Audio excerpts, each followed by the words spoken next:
Magandang umaga po. Do it yourself ako, DIY. Carb ng Mio, binaklas ko po. Kaya ako mahihirap.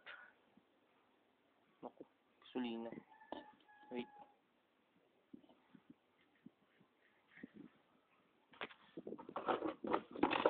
Punasan muna, mapangkas. Ang una ko pong ginawa, binaklas ko muna yung upuan ito. Tapos, parang di ako nahirapan, itong hose na to, na papunta rito. Ito, binaklas ko muna rito galing sa air filter. Ngayon, pinaluwang ko muna yung tornilyo na to. Itong clip na to, tsaka itong sa air filter na clip. Yan lang pa, lapit natin. Yan.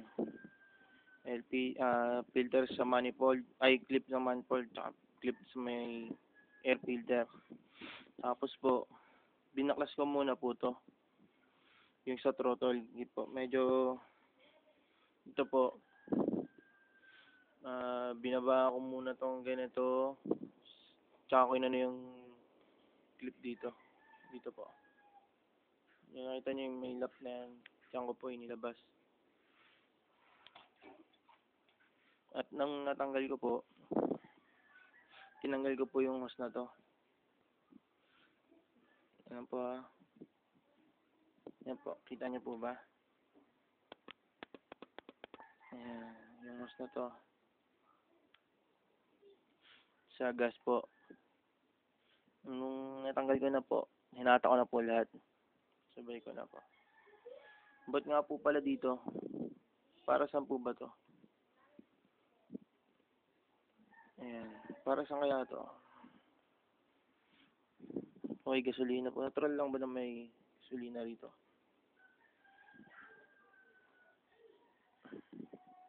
Sa loob ng air filter may gas. Basa po siya. Kaya ako po naisipang buksan to. Dahil yung carb ko po. Ayan. Parang nagbabasa po siya yung dumi. Natural lang po kaya to. Yun, pupunasan ko po siya at lilinisan ko po. Medyo paglinis po nito siguro, kaya pagbaklas nito, same lang din po siguro sa XRM. Kasi nasanay po ako dun sa XRM ko po nun. Medyo mahirap lang baklasin po rito.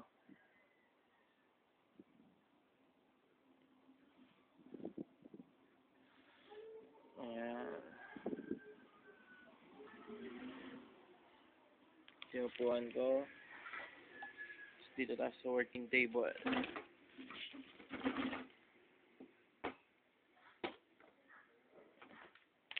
Pause ko muna ha. Ayusin lang natin. Ito na po.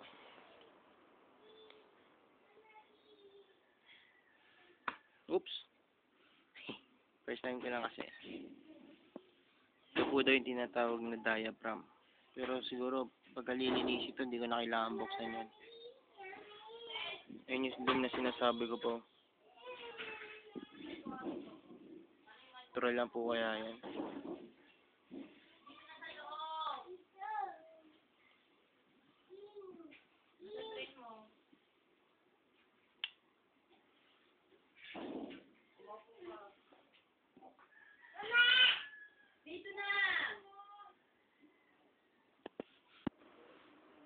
Ito na po, baklas ko na po. May 4 na tornilyo po yan. 1, 2, 3, 4. Ito na po yung loob. Ito po siguro yung main jet. Kaya may cover yan. Yan o. Sige po. Linisan ko muna.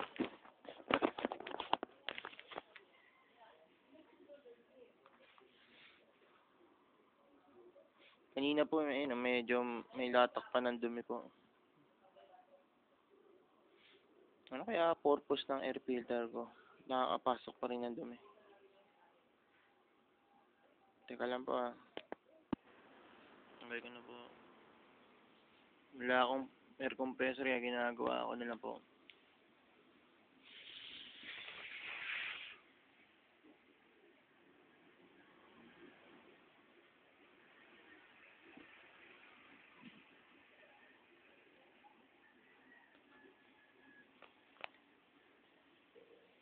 Ninis na po. Hindi ko na po binaklas lahat.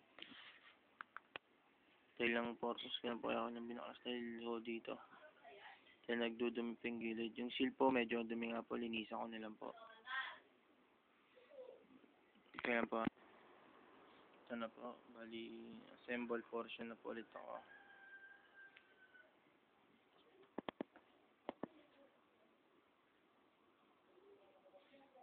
Nakakot mo na pong linisin pala to. Parang may puti na ama.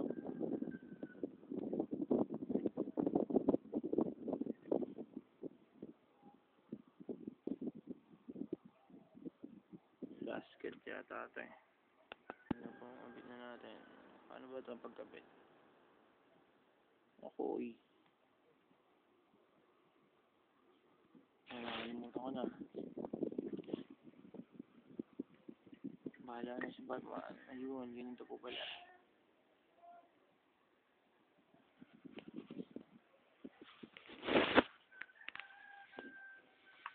Gusto ninyo po ulit 4.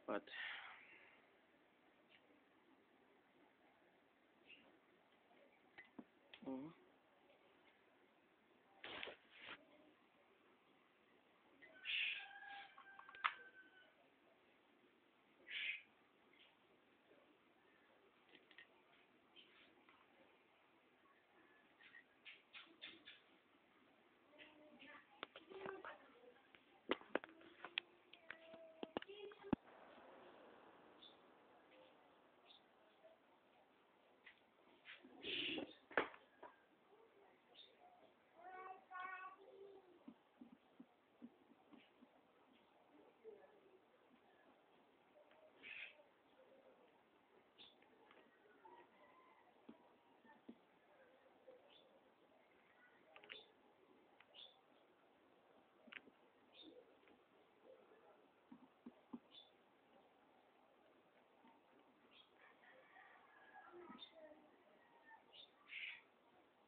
Ikabit mo yung antena dyan sa may likod ng mabuti.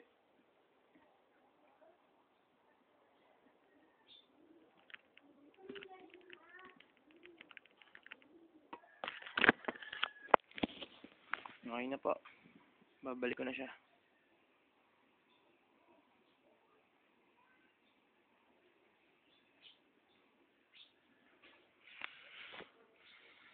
Wait. Linisan po muna pala.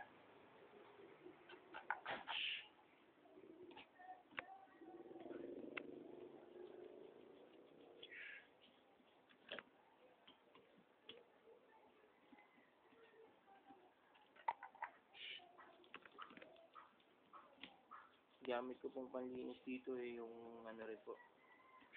Yung gas ko po.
Assembly na po tayo. Ayun lang. Ano kaya uunahin ko? Kabit muna natin to dito. Pagka ikakabit na po natin, tingin ko, mas maganda kung unahin muna to. Dito po yan.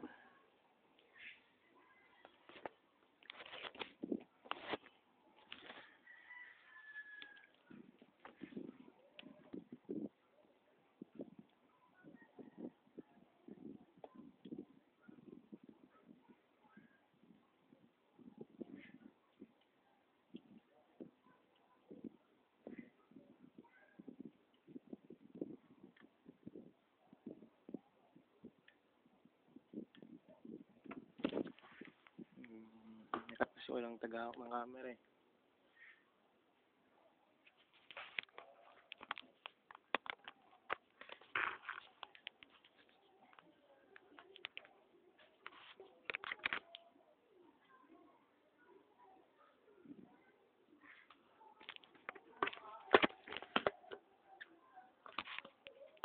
Ganito na lang po. Una muna itong kabit tong kable na to. Tsaka ipasok po doon. Kabit na po yung gas hose. Yun lang po. Teka lang po ha. Ayan po. Na-assemble ko na po. Pero medyo nahirapan po pagbalik eh. Dahil dito po, pag naipasok ko na dito, nakatupi naman po to. Kaya ginawa ko, binaklas ko muna yung manifold po. Sa mga nakakaalam po dyan, kung mali pa yung ginawa ko, pasabi na lang po para next time po maiwasan ko po. Okay na po siya. Skipan ko na lang mabuti yung clip. Double check lahat. Okay na po siguro. Tapos balik ko muna po itong hose. Thank you po.